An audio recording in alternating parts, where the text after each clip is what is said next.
Gabby Petito never goes outside.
Hello and good morning.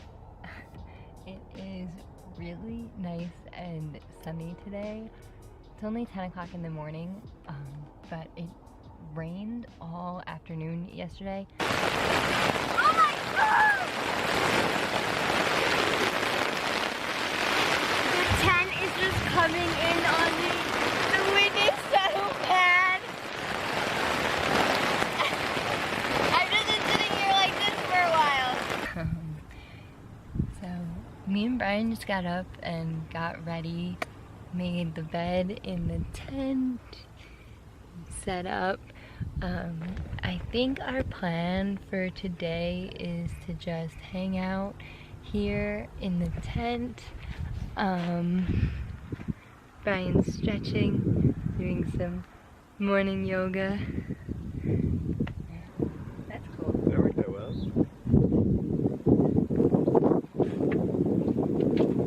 Alright. So I'm gonna make some yogurt.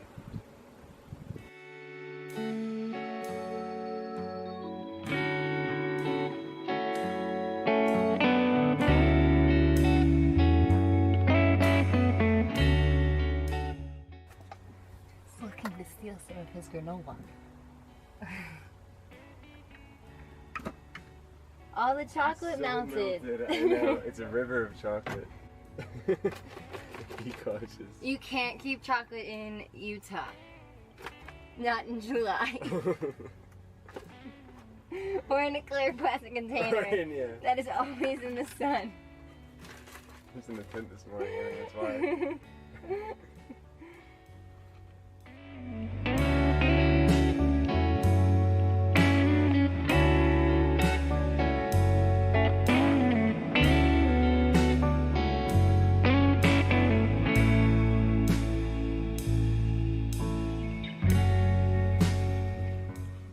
I love the band.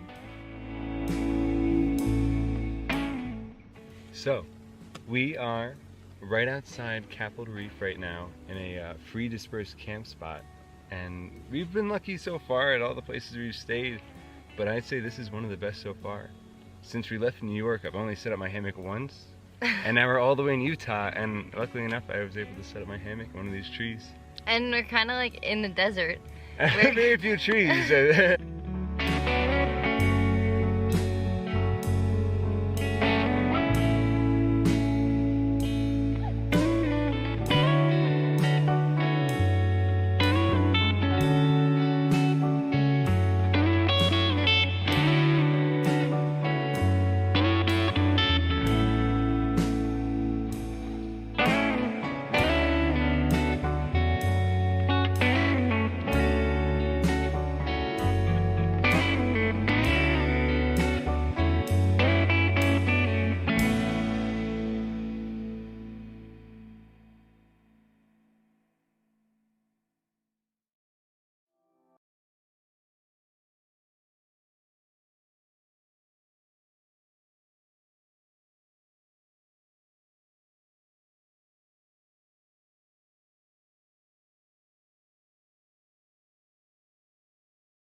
Now it's working. Alright, now you guys can hear me, right? Should be good now. Whoop, it's too low.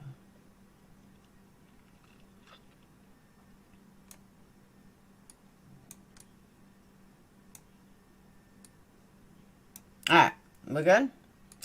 Yeah, sometimes when I play around with my settings, it turns off my vocal and it goes to one of my other microphones. So I always forget to change it. So I know you guys are wondering, like, why I'm up.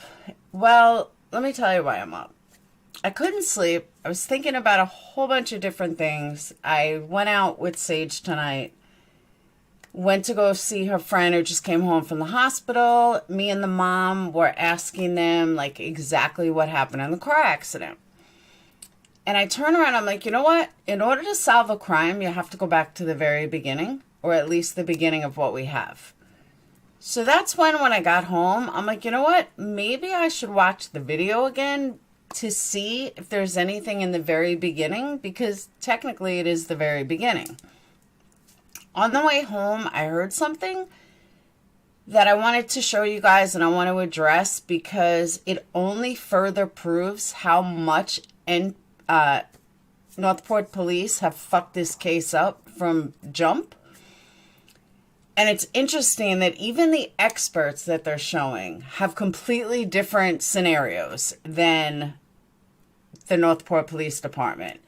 And there's an FBI agent who happens to see things differently than what the NPPD said, which is kind of a little odd to me, kind of. But you guys will understand when I play it. So, all right, and someone asked how old Brian was. Brian is 23. That's been proven. Another thing that's been proven is unequivocally it is Brian's body. There's other things that I've said over the last couple of weeks that have now come to fruition, like they really were looking for a dead body the whole time. That was kind of confirmed either this morning or yesterday. So I've been pretty on point with things I've said. So I'm going to continue to put in my feelings and my thoughts, and I've not to my own horn, but I really haven't been wrong yet. They also prove that the teeth were embedded in the skull, like I had said yesterday, and DNA has been done yet at all. So some people are looking for something that isn't there, and that's what I keep trying to tell people, that you can't put things that aren't there. You just can't. I mean, you can, but you're not going to really get anywhere. It's one of the most frustrating things for me personally, because I see people with 9,000 people in their chat and they're clueless. Clueless. I give facts and it's not there. I'll never understand it. Never, ever understand why people don't want facts. They just want to run with these crazy-ass conspiracies. Hey, more power to you. Brian was younger than you. Correct. I just tried to click your membership and the link wasn't working. Do I even have any mods here right now? Hey, Sarah. I don't even think I have a mod here right now. Hold on. Let me get you the link.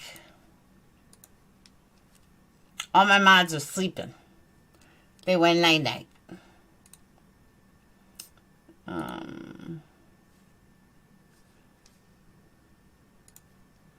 So we're going sleepies.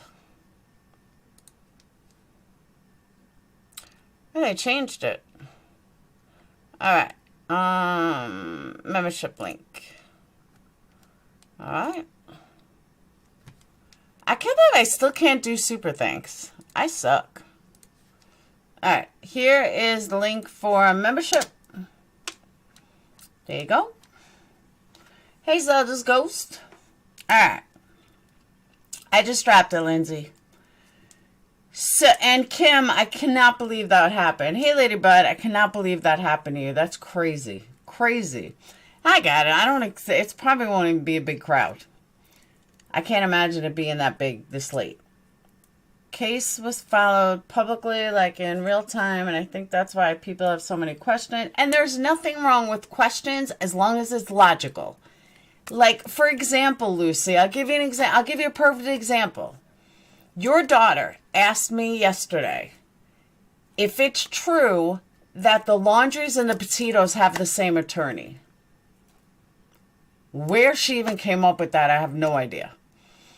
But you have to know that's bullshit. And there's been more rumors flying around, like the dumbest rumors that I ever heard in my life, just seem to be flying around. I went over some of them last night. And then I heard there were more tonight. I can't do the rumors. They're ridiculous. But some of the rumors can be dispelled immediately. So, hey, Carol. And I understand that cases are followed publicly. And that's why people run with it. But a lot of people also don't want this case to end. So they come up with these crazy conspiracy theories that I've ever heard. Everybody wants to make money. Not make money. Everybody wants their 15 minutes of fame. That's what I feel like with this case. there are so many weird things, not only from Northport Police Department, but also this way. But I got sidetracked. Let me go back to what I was saying. That never would a victim and a defendant have the same attorney. I agree with that. Tell your daughter that. Hey, Vicky. This, welcome, Sherry. I knew that in order to solve a crime, you have to go back to the beginning. That's the reason why I went back to this. That's where I got sidetracked. And when it comes to these videos, the more I watch them, the more I kind of pick a couple of things out. One, I do not think he wore the pants in the relationship. I believe she wore the pants in the relationship. I believe that she was very headstrong and that she was a fighter. I believe that she probably didn't die easily. I believe that she probably did fight him. I believe that from watching the video, just based on this video, I am pretty convinced that it was an accident and that he did not intentionally mean to kill her. But I do believe he killed her. There's no doubt about it. So I know it's not a popular opinion. I know a lot of people disagree with me on the fact that he wasn't this horrific domestic abuser. I don't see it. I'm sorry, I don't. I see some traits that I want to say like Chris Watts vibes, but I said that from day one. Like the fact that he's very like Chris Watts, you know, like kissing her ass. She always makes the first moves. That could be narcissistic, but she always makes the first moves. He kind of just mirrors it. He doesn't seem to have a very manly stance. He's more of like a pushover type, which would make him the perfect candidate to kill someone, or kill her, I should say. Hence Chris Watts. So I see some of those traits, but, you know, I've watched enough of him, even though we don't have too much, but I've watched enough of him to realize that I definitely don't think he was this horrific abuser who abused her. No, she wore the pants. You can tell by the way she was with him, even in this video. And I understand you take pieces that you want, but, you know, he didn't mind that she looks like she wore the pants in the family. He didn't mind that she always took the lead. That's the word I was looking for, taking the lead. I don't know if wearing him, yeah, the van trip may have wore him down mentally. I don't think she did. I agree. I don't think she's too innocent. She seems like she could have been pretty abusive to him mentally, emotionally, and physically. And that's my other question, Brady. Do we give her more leniency because she's dead? But he's dead now too, and we don't know how he died. So it makes you think, you know, are they both on even playing ground right now? Being a female, I give more credit to her because I believe he killed himself, where I believe, and I could be wrong, but I believe he murdered her. So even if she did have, you know, an episode of freaked out or whatever, I still believe that he killed her in a fit of crime of passion. He killed her out of anger. He killed her because he's an idiot, but he went too far. And once you go too far, you can't take that back. So when you go to the beginning of the van trip, things were fine. We don't know what it was like before. Like, this looks like it was all in the beginning.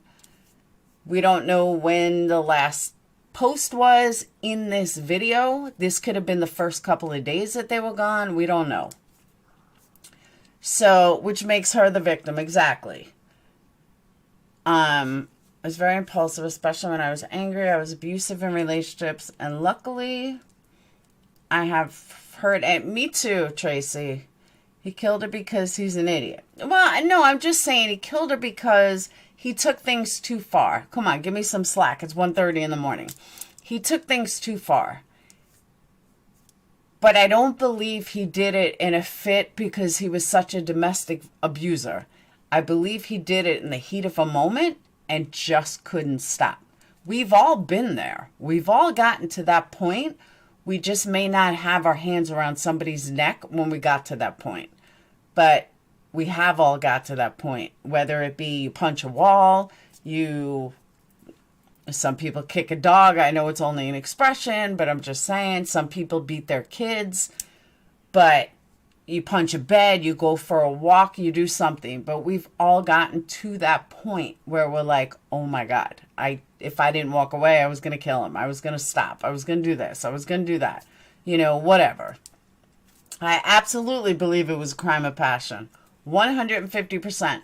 There is nothing. And let me just say this. And again, I'm not trying to sound like an asshole, but I haven't been wrong yet on this case. Every single thing that I have said has come to fruition or has been validated or has, like, literally just about every single thing I said, including the way she died, has been validated. So I kind of know what I'm talking about.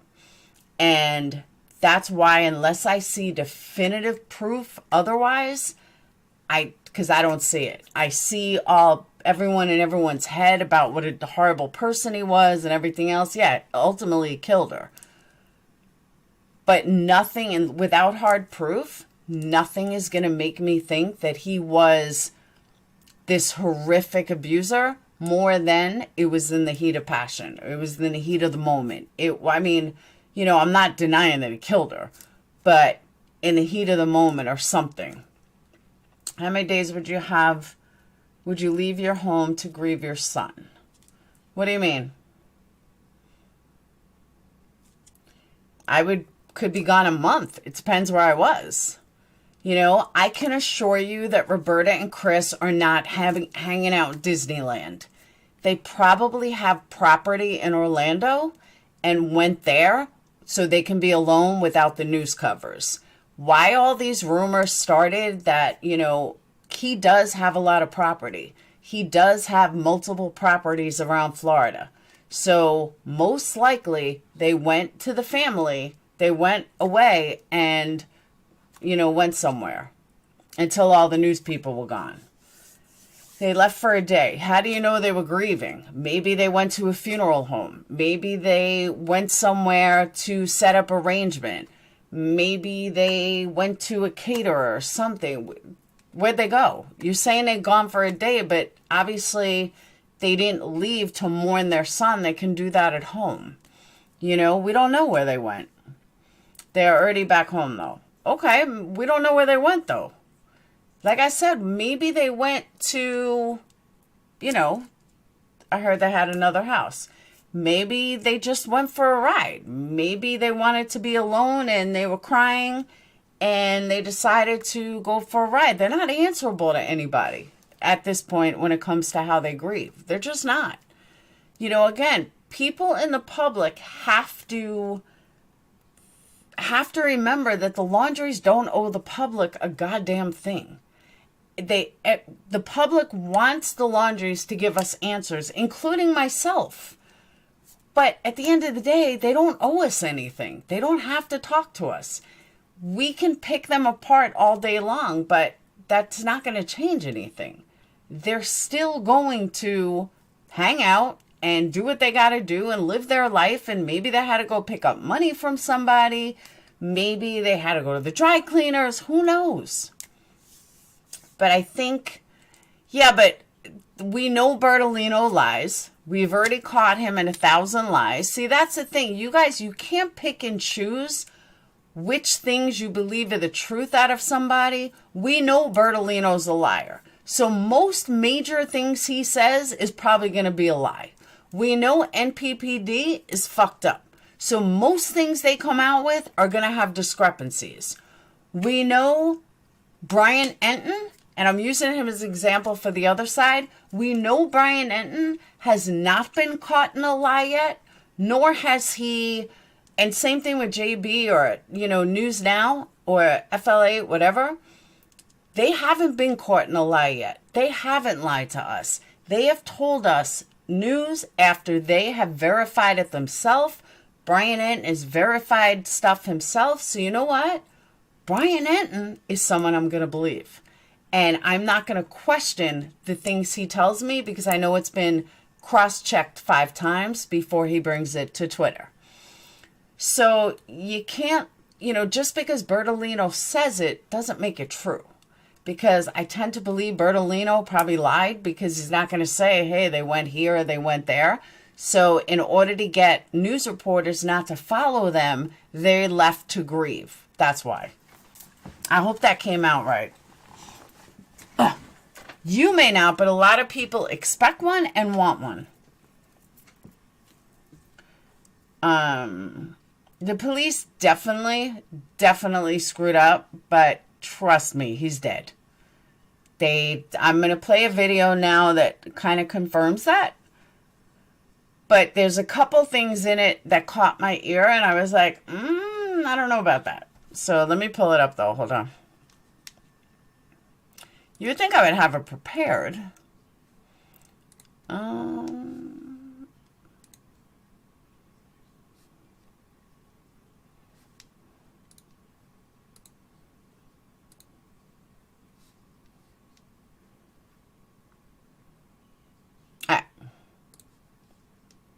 I want to bring in for.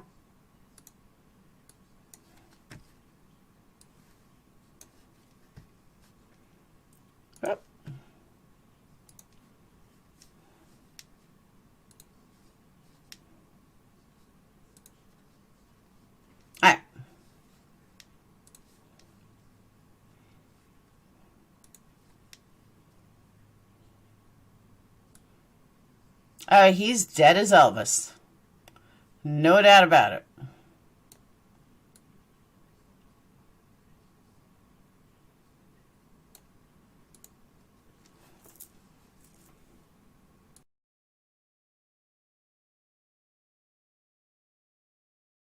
I want to bring in former FBI agent Jennifer Coffendorfer. She has been on this case since the very beginning, following it with us and all of the latest developments. Jennifer, good to see you.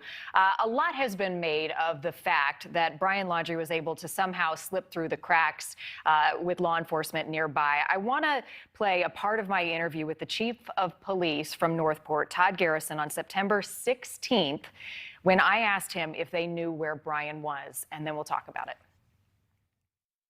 Gabby's family believes Brian knows where Gabby is or what happened to her. Do you believe he has a key to finding Gabby?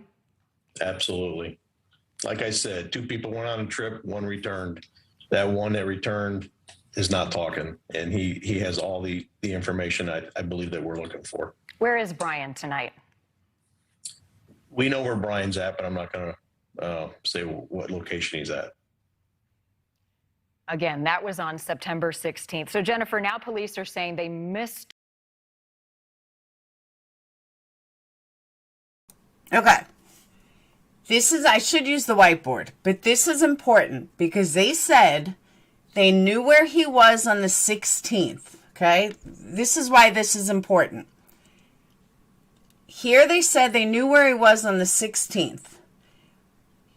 The last interview they gave, they said that they set up cameras on the 11th. Why do I remember this? Because I fought diligently that there's no way they set up cameras on the 11th. I don't work for the FBI. I'm not a former FBI agent. I don't have the experience as the woman on panel. But I want you to listen to what she says. Took Roberta for Brian. So what are we to believe at this point? Help us read between the lines here. Well, when surveillance is conducted on an individual, there's kind of 2 formats. One is when you don't care if they know you're following them. And the second is that you run a very loose surveillance where you don't want them to know you're following them. In this instance, I would suggest that they were running a pretty loose surveillance. If you've ever been into the neighborhood of the Laundries, there are particular choke points, and at those choke points is where the police were likely positioned. In one instance, there's a T that you come to. If you take a right, you go away from the Laundries house. If you take a left, you go toward the Laundries house. I believe those police officers were positioned at the right, away from being detected, and we're looking down several houses where that Mustang pulled in and pulled into the driveway. I think the distance, possible weather conditions, and so forth could have inhibited them from really knowing who exited that vehicle. In addition, I want to see. Okay, right there, I don't believe that, because I don't believe you can mistake the two of them. That's like mistaking my mother and me. We're completely different, like not even close. See that surveillance report. Surveillance report should have weather conditions, exactly who was on the surveillance, what they particularly saw, who saw it, the exact time. Sometimes when you're unsure what you're seeing, you'll just write unknown male, unknown female, possibly Brian Laundrie. I just want to see that surveillance report because I find it very difficult to think that they would not recognize a male versus a female. I think many people, myself included, that was a head scratcher for sure. Also new tonight, Jennifer, Northport police responding to some inquiries about a false report of DNA not matching Brian Laundrie. I want to put up a statement from the medical examiner. They say the identity of the remains found at the Carlton Reserve on the 20th was confirmed by comparison to known dental records of Brian Laundrie. No DNA analysis has yet been performed on the remains. Samples will be submitted for DNA testing once the examination of the remains by the medical examiner's office is complete. So what stands out to you about the remains that have been found, the process of the identification, and also skepticism from some, Jennifer, about the information that has been provided about Brian's death? Well, I think the public has found it difficult to understand that dental records are an absolute positive way to identify a body. And they want to hear that DNA has been used to identify the body. But because there were only skeletal remains discovered, that is going to require an forensic anthropologist to review those bones and to see what they can glean. But make no mistake, the identification has been made unequivocally. They're just trying to determine how he died and when he died specifically. We have learned that the FBI set up some cameras at neighbors' homes around the Laundrie residence, pointed at their house. Do we believe that this will help piece together some missing component of this case that will show their activity, potentially Brian's activity? And would they have shared that with us by now if it uncovered anything? Well, I believe those cameras would not have been put up until the 19th after the body of Gabby Petito was discovered.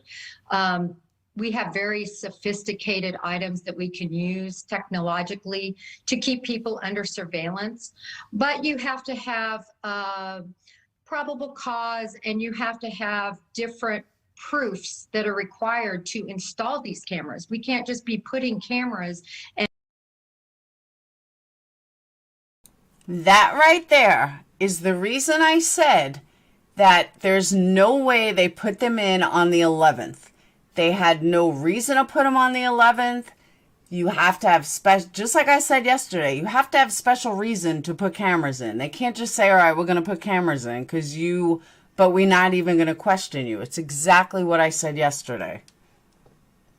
And conducting surveillance under citizenry for no reason without substantiation. So my belief is these were probably put up on the 19th or thereafter, and therefore they're not going to provide a lot of answers to our questions. One thing I keep hearing, Jennifer, is now that Brian has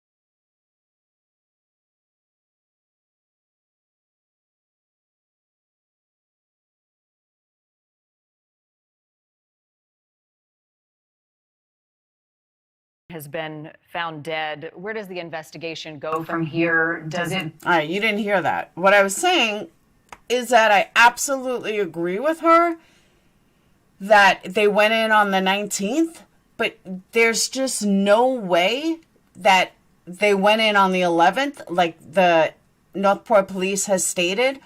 But I'm surprised that the news reporter didn't call her out on that. Like, the news reporter should have called her out, and she didn't. And I don't know why.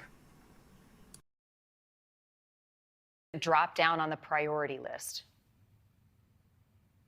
I believe the FBI realizes their top priority concerning this case is to conclude who killed Gabby Petito. And even though the public, those in the media, we all believe it to be Brian Laundrie, they are going to have to put together all the evidence at their disposal and unequivocally come out with a statement to the public that indeed it was Brian Laundrie that took Gabby Petito's life.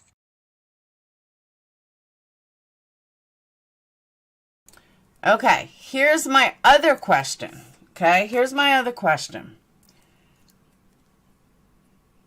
Why are they, if they already know that Brian killed her, why not come out and say it yet? You can't put Brian on trial. So for all the people, let me finish this out though. For all the people that think that Brian's still alive, that the FBI is covering it, don't you think that they would have come out already that, okay, Brian killed her, case closed? But they haven't done that. I really truly believe, and I'm starting to believe, maybe, just maybe, because they do have tons more information than we do, maybe, just maybe, there's more layers to this case that they've unfolded and haven't told us. I'm more apt to believe that Brian didn't kill her and some crazy psycho killed her and some crazy psycho killed Brian.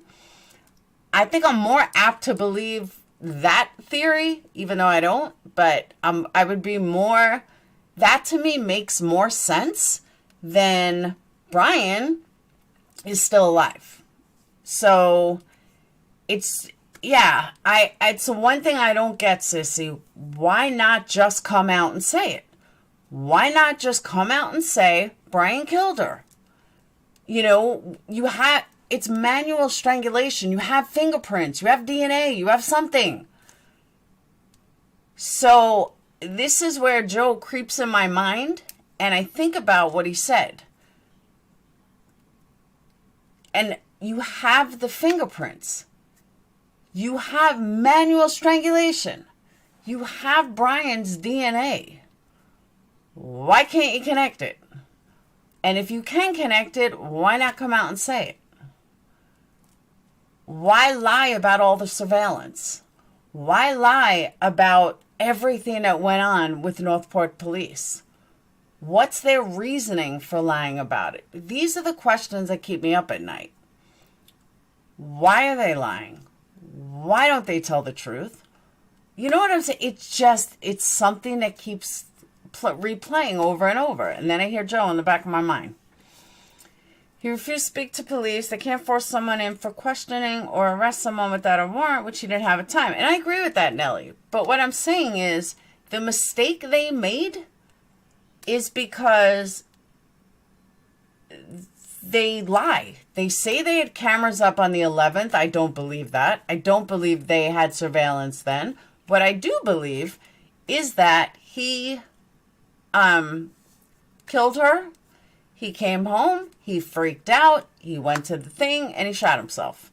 But Northport Police have told so many lies that when you think about it and you start piecing them together, they're almost as bad as Bertolino. Like, they really are. They're pretty much just as bad as Bertolino.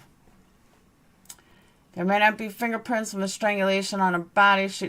All right, if there's no fingerprints, then how would they know that it was manual strangulation? In order for them to know it was manual strangulation, they would have to have fingerprints to match the manual strangulation. Because when you die, even decomposed, you would still leave marks. You would have some sort of bruising. The one that, yeah, but see, Sleuth, if he was still alive or on the run or something like that, I get it. But at this point, why does it matter? He's dead. They can't charge him. So I understand sending stuff to an anthropologist in order to find out how he died because he's all bones, or when he died. So I get that part. But they didn't send her bones to an anthropologist because she wasn't that decomposed. Fingerprints DNA can deteriorate. But they knew it was manual strangulation. So being that they knew it was manual strangulation, they knew it was his hands. There had to be some sort of handprint. Has to be.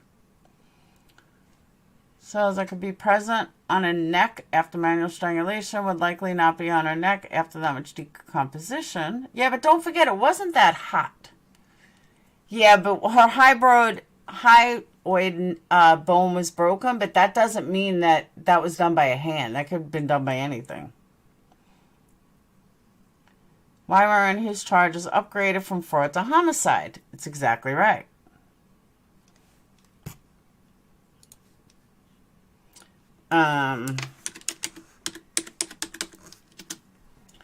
Specific bone or something in the throat.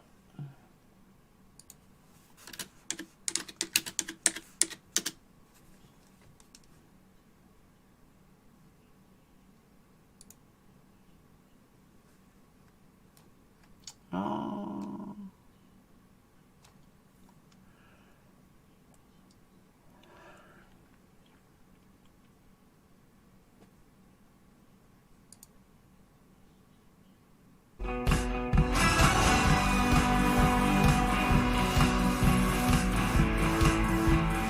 No matter how long Brian Laundrie's body was decomposing in that Florida swamp, there is still a story that it will tell. Because as it turns out, dead men do tell tales.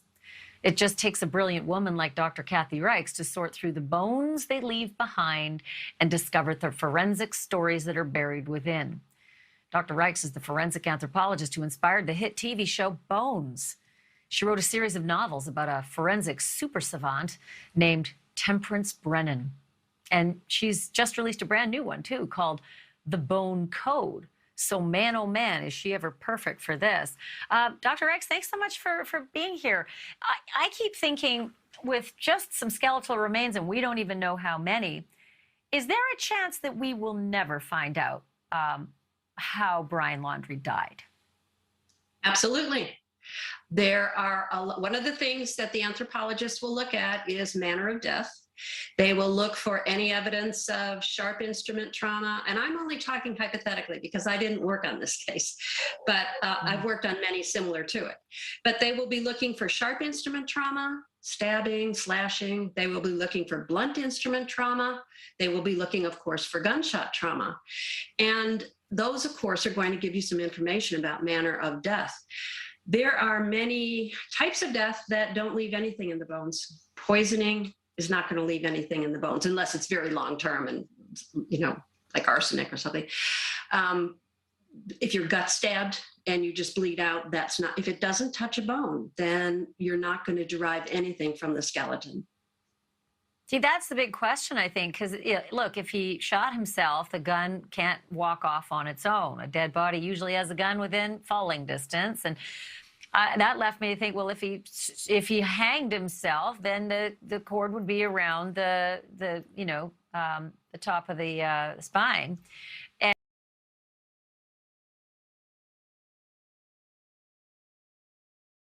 Okay.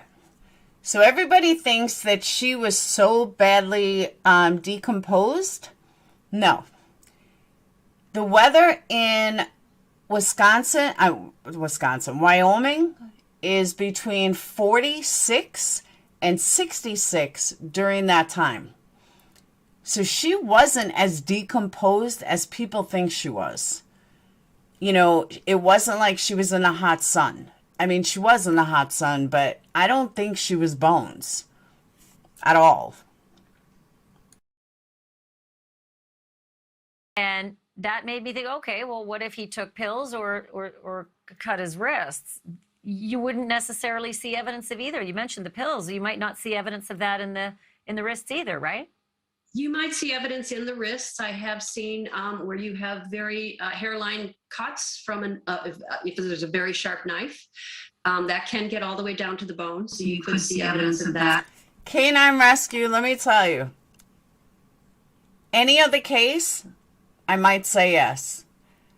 I do not see Joseph Petito or the stepfather being that type of person. What I mean by that is, I absolutely think in other circumstances they would sue. But you have to remember, Brian's parents have not been charged with anything. It's not like there's a case pending. So, or even Brian was charged. Brian was never charged. The only way I think they would do that, or they would be advised to do that, is if somebody outed them. Somebody, you know, they found a diary where the mom or the dad had, written it, Brian told us, blah, blah, something like that. But under these circumstances, that would be a nightmare in court that I don't think Petito would do. I really got the impression that Joe Petito and his family are letting the Laundries grieve. Even if they're silently saying, good, he got what he deserved, and he really did get the ultimate justice. But something in my heart, from what I see from Petito, he's just not that type of man. Just my opinion. And the placement of those would be telltale. Do you think there's a shot at this point, Dr. Reichs, that there's any flesh at all left? Because we have no idea how much they have found. They've called it skeletal. And we don't know how long it was out there. But can skeletal remains have little bits of flesh left behind that could let you know if it was an overdose? Well, there could be flesh left behind.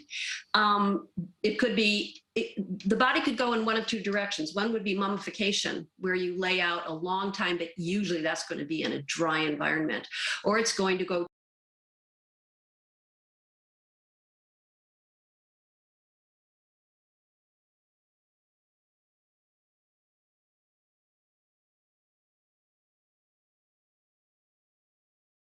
towards putrefaction, decomposition, but it's going to do that in a... I don't know if you heard my answer, but no, you can't. That probably wasn't a lawyer, because you can't charge somebody who's dead.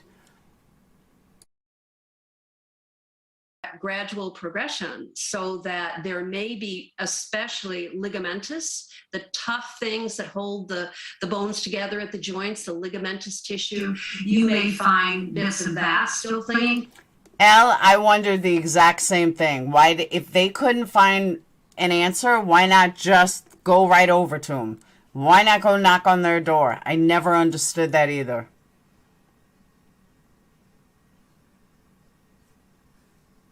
To the skeleton, even though it's far into decomposition. Also, we're deep in the joints, or where it's protected by bone, where you've got flesh, muscle that might have been protected by a bone. You may very well get bits of that. Now, whether you're going to be able to derive any poison from that, I doubt. Matic, I have done that. I've given exact reasons and everything. So I absolutely have done that. Because it would take time for that poison to have made its way metabolically through the system and to get out.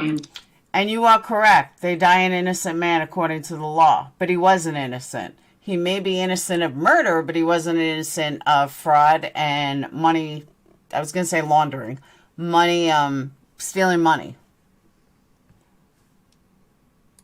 Into the bones or into the the periphery, and so that's not likely.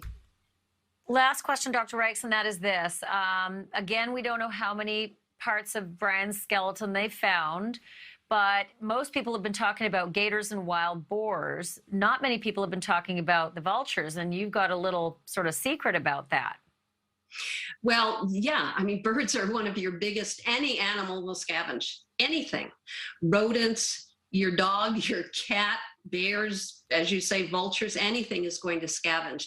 And that's probably going to show up on the bones, or it's going to show up on the distribution of the bones, because animals tend to drag things around, or even, fly away a little bit and drop it at some distance from the body. The other thing the anthropologist is probably going to be looking at is, so dispersal patterns, important.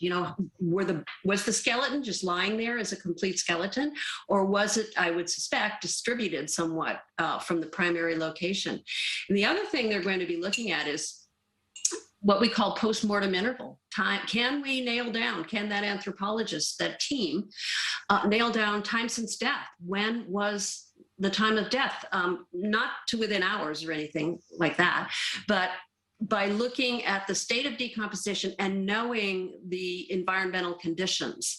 I understand it was swampy, it was wet. How long was it wet? Was it alternating wet and dry? What scavenging animals are there? What scavenging insects are present? The anthropologist is probably going to work with an entomologist, a forensic entomologist who's a bug specialist, kind of like we had on bones, and a forensic botanist. And is there vegetation growth above the bones, above the belongings that were in the vicinity of the body? All of those things are going to help in determining when Brian Laundrie died, because we don't know exactly when that took place. I mean, it's just so fascinating. Kathy Reichs, thank you so much for your expertise and for your super smart writing. The brand new book is called The Bone Code. I actually learned that not too long ago, and it was kind of cool. I think it was with Gabby, that they use bugs to determine not cause of death, how long someone's been dead. That's wild to me. Like, I don't even want to think about being left out and bugs get me. Ugh, gross. I don't watch Bones. I think I watched it a couple times. Gabby's dad did go to the Laundries when she didn't come back with the van. I don't know.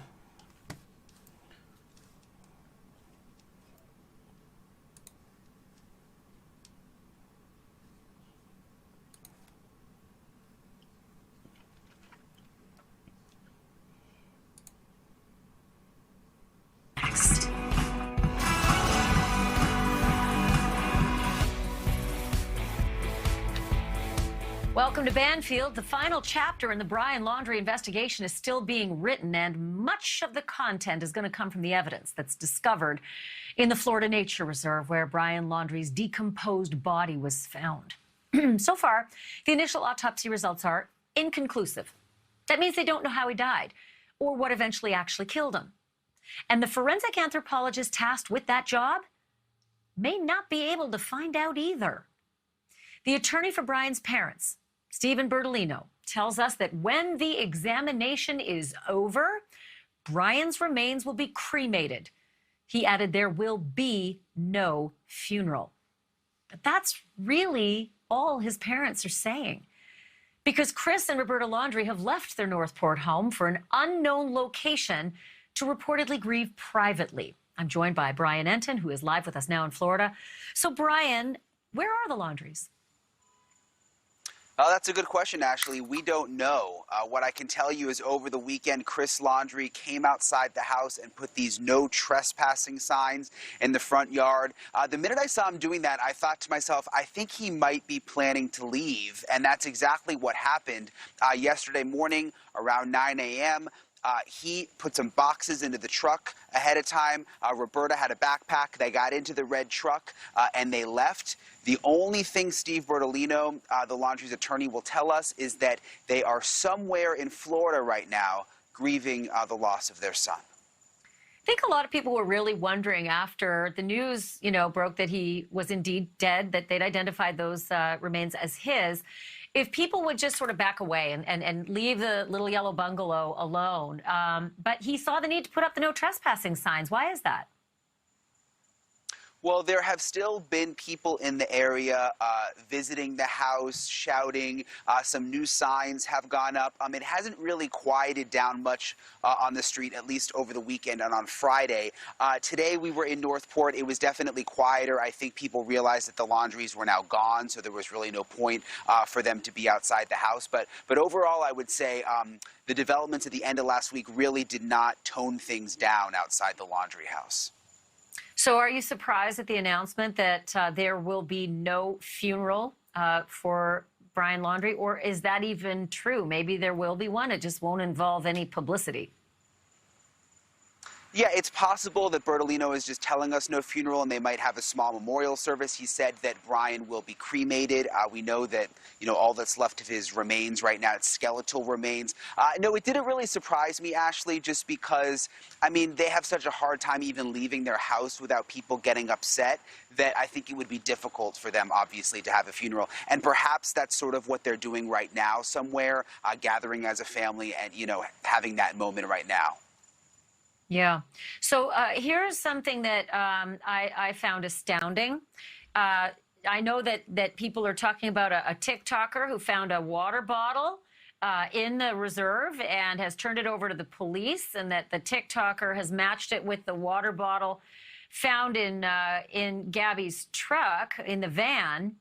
But first of all, seriously, is this actually possible? And here's the video. She sees it. She takes a picture of it.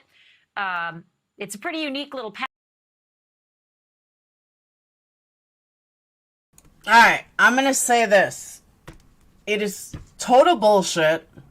Just like the TikToker is total bullshit. Not Olivia, the original one that I said was garbage way back when, and the other ones that were nonsense. This water bottle has not been underwater. This water bottle looks brand fucking new. Do I think Olivia planted it? No, I don't. But maybe, you never know. She is a TikToker. I don't know how long she's been on TikTok or anything. I have my thoughts about who actually did do it, but I'll keep those to myself. But that water bottle was not submerged underwater for a month or 2 months or whatever. That water bottle right there looks brand new. That's all I'm going to say. Markings would be faded exactly. It's pointless. Look at that. The lettering is in perfect, like absolutely perfect. The yellow, I don't know, but the yellow isn't even faded. It's plastic. Plastic will change if it's submerged in water. Ridiculous. Pattern on it, so that would be something that would be unique and memorable. But my question is, the medical examiner came out there. And take a look on the left over there. Can you see that water bottle? It's partly off your screen there. You see that water bottle just off to the left? We circled it in red, same pattern. The medical examiner went out there after the remains had been removed, just, I assume, to look for more things, whether it was remains or pieces of evidence, because medical examiners take into account evidence as well as just the body.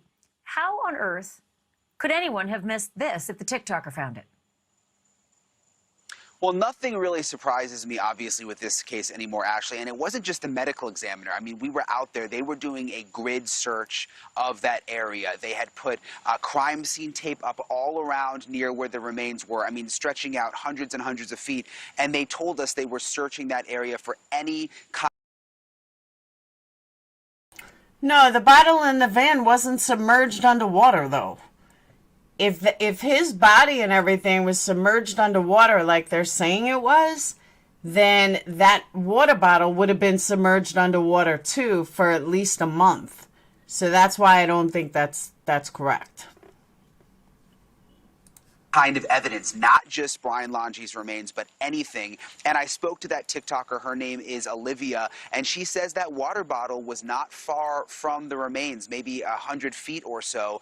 She is a young woman who I have seen many times. She has been outside the house many times over the last several weeks. I've seen her at the reserve. She oftentimes is with her mother. She has quite a TikTok following, more than a million followers. So some people are saying, gosh, could she have planted it there just for attention? I mean, anything is possible, but I will say, you know, I don't know her well, but she's someone that I've come across almost every other day. She called me when she... Here's the question, though. Did she have 1 million followers before this case? Or does she now have 1 million followers because she's been boots on the ground on this case? Lindsay, I put it above. So that makes me wonder. It's very possible she got 1 million followers because she made up a story about the case. We have no idea. She found the bottle. She sent me that video. I told her, you know, you need to take it to the police station, which is what she did, and filed a police report. And she insists that she just stumbled across it there at the reserve. Well, they'll be able to do some analysis on it and hopefully get some prints. But, I mean, it would be pretty crappy if somebody decided to play around and get followers. I mean, that would be a terrible thing. I'm not saying she did that, but they'll hopefully have that as it's now part of the investigation. I also don't think if she was planning it there, she would have turned it over to the police. I think that gets you in a whole lot of trouble because that's equivalent to making false statements, right? Well, yeah, and the other thing is, you know, before reporting this today, I wanted to be clear and talk to Northport Police. This all went down yesterday. I had the video. We waited till today and confirmed that Northport Police are taking it seriously. It's part of the investigation now. And obviously, if that bottle, that same bottle, was already in the van that they have, because if you saw the YouTube video, Ashley, that bottle had a special little place in Gabby's van. They almost had like a little compartment for it. We saw it in all of her old videos. You would imagine if the FBI Northport Police already had the bottle, they would have very easily just told me today, look, like, we already have that bottle. There's something fishy about this. That's not what they said at all. They said, yes, we've taken it in. It's now part of the investigation. So eerie just to see it there in better times. Okay, let's talk about your interview with Josh Taylor with the Northport Police. You got a whole lot of gems, and we were going to unload all of them on Friday night. And you know, Steve Bertolino, you know, it was just the whole hour. So I want to play something that you got with regard to the notebook. Here's Brian's interview with Josh Taylor regarding the situation involving the notebook. Take a look. What is the status of the notebook? That's kind of outside of my purview here at the Northport Police Department. Certainly the FBI has that. They will utilize every tool that they have to make sure that it's handled with care. It was wet, and certainly making sure that's dried out and been able to go through will be very important. Do you know if is anything in it legible at this point? Do you know? I believe that there are some things that can be revealed from that. I'm not privy to exactly what's in there. So, Brian, the question I have is, when we learned that this was salvageable potentially, and that the FBI didn't even want to crack that notebook open until it was dried, I thought, okay, well, by Monday, it's not going to take more than 2 or 3 days to dry that notebook out. And I know they're really tight-lipped. Do they give us any information at all as to when they will actually be able to start forensically looking through the notebook for the secrets that hopefully, you know, will mean that they didn't go to Brian's grave? They did not give us a timeline, Ashley, and sort of what I understood from Northport Police and Josh Taylor was that they had eyes on the notebook. They were able to see that there was possibly something significant in it that could still be read, but that it was wet and that it is now in the hands of the FBI. So I think it's going to be up to the FBI to decide when they want to release what's inside. Even though Brian Laundrie is now dead, this is obviously still an ongoing investigation. So I suspect we won't hear what's in that notebook for quite some time. I sure hope we will. I mean, it's frustrating given the fact that I think the Gabby Petito case will likely be closed if this was the #1 and only suspect and strong suspect, meaning no other suspects. If that case closes, then there's no reason to keep that stuff private. Part of the case. It's not just someone's private belongings. It's part of the case. Okay, so here's the other thing that, you know, we were going to talk about on Friday night. It was just such a big story. Holy moly. The police had eyes on the laundries from the front and the back, and it was streaming. There's just so many questions I have with regard to that, but I'm just going to let you take that and run with it, Brian.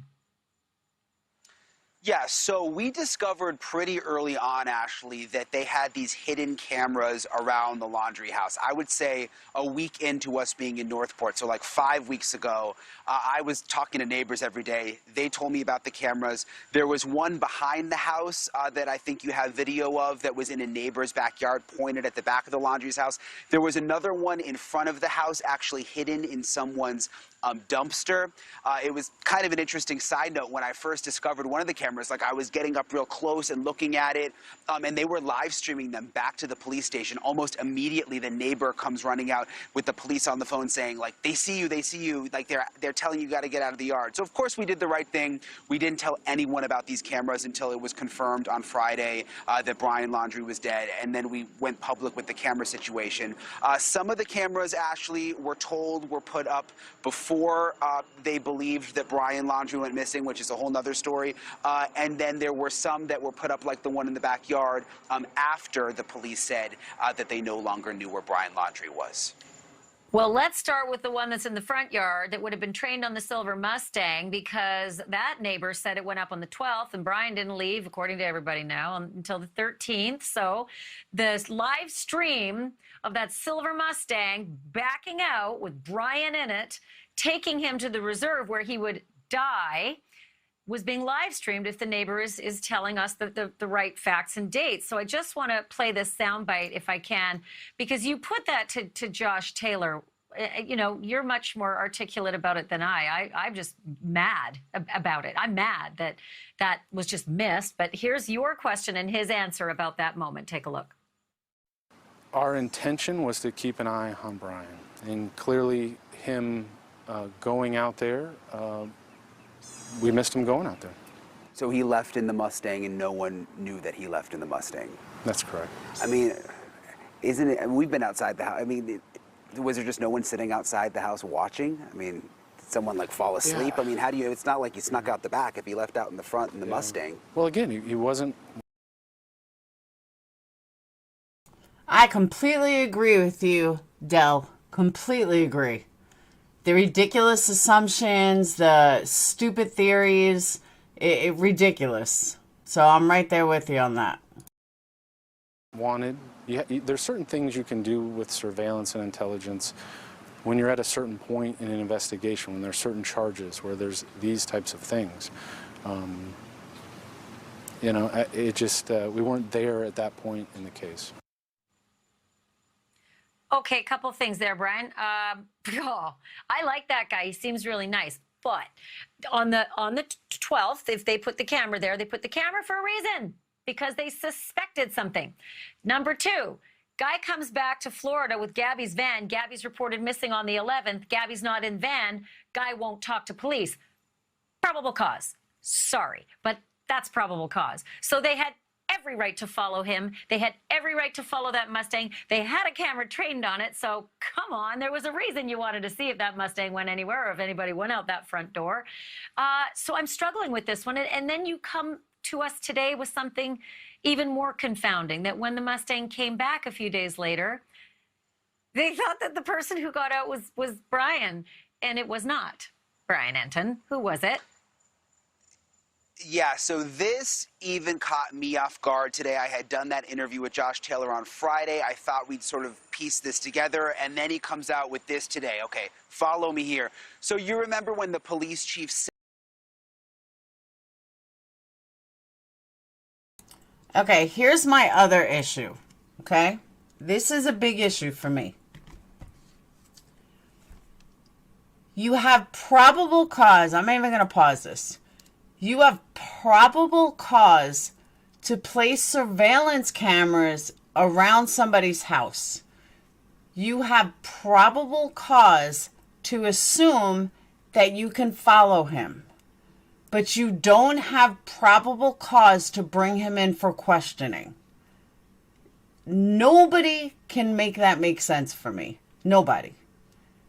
If you have that much probable cause to place a camera to spy on him, you most certainly could have brought him in for questioning, and he'd probably still be alive today.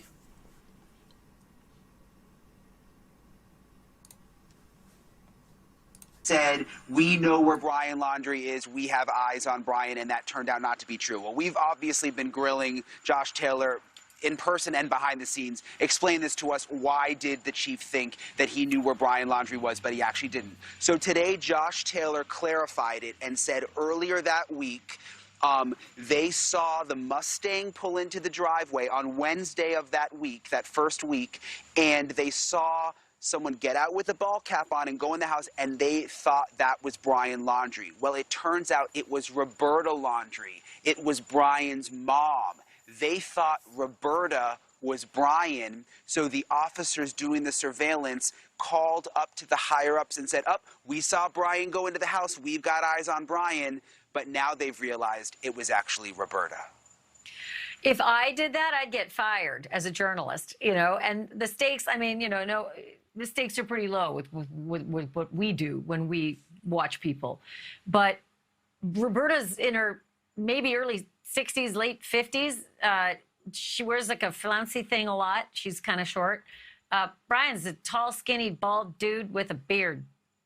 I'm sorry. I just cannot. I can't compute, Brian Enton. I just can't compute. I thought it was a typo. When you sent that today, I thought it was a typo. All right, my friend, I know you're packing up and you're heading to Wyoming, and I know you're going to do incredible work when you're there. So we'll see you tomorrow night with your report from, I don't know if you're even going to make it in time for tomorrow night. Okay, I'm just going to give you the day off tomorrow so that you can compile some good work. Brian, thank you. Thanks, Ashley. We'll see you later. Okay, my question is, why are they going to Wyoming? Just for, like, pictures? I want Brian Enton's job. No shade, perhaps an IQ test and a common sense test should be part of police recruitment. Usually it is. I know they have a psychology test. I don't know what's up with Northport Police. I honestly don't. But it's like, it's just a snowball effect of everything they fucked up one after the other. And Lucy, as far as your comment before, what keeps me interested is the conspiracy theories. That's what keeps me interested. I'm in the headspace of like Banfield. I want answers, but I want the right answers. I don't want the stupid answers like, he's living in a garden bed or all those ridiculous theories. But I do want answers as to how he died. Did he really kill Gabby? Those kind of answers. That's what I want. They do an eyesight test. Yeah, eyesight psychology. Several deaths in Wyoming, specifically Teton National Park. Yeah, there was another body found, they said, I heard. I've lost total faith in Northport Police. Feel sorry. I'm telling you, I'm right there with you, Paul. I feel very sorry for them, too. So, on that note, it is 2:30 in the morning. I will be continuing this in the morning. I promised everyone I'd be live tomorrow. I do have candles to make tomorrow, so it won't be a long live, as long as I can get up on time. See, I don't believe that, Sissy. I will try to whiteboard it tomorrow, but they have lied so much, they don't even have a story straight. So I'm going to continue. I'm going to try to do a whiteboard tomorrow with all of their lies, because it just doesn't add up. We need a timeline of Northport Police Department's lies and how nothing makes sense. All right, last question. What do you think is the main reason why he killed her? I think he just did it in a heat of passion. I don't think it was jealousy. I think it was just in the heat of passion. I think she wouldn't shut up. I think she was bugging him, and he was already heated, and she wouldn't shut up, and he put his hands around her throat, and he killed her. I think they're going to do more cases of them, too. I hope they do. I really do. I really hope that they do it. Do you follow up with the lady dead in the cop van? I haven't gotten anything. Huntsville Police Department is being quiet. I could see if there's anything in the news, but Huntsville Police Department has been like super quiet about it. They won't talk about it. They won't give answers about it, nothing.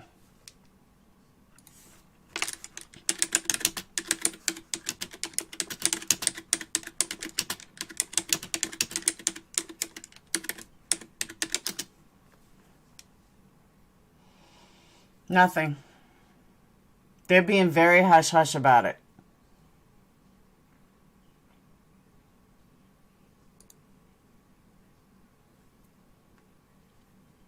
Yeah, nothing in a week.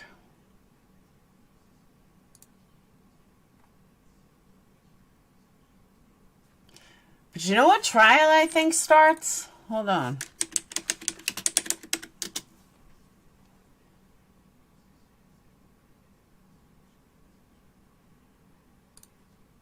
Oh, it's delayed.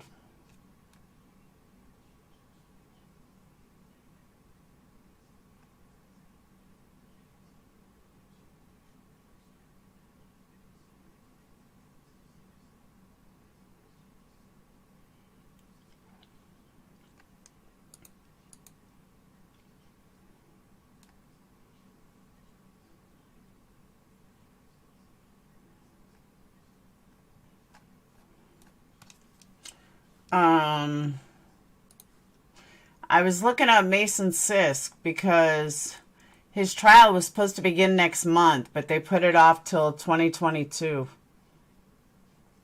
He pled not guilty, though. You're welcome, Paul. So, all right, I will see you guys tomorrow morning, bright and early. I'm going to set it up now. And that's it. Have a wonderful night. Welcome new members, and I'll see you guys tomorrow. Peace.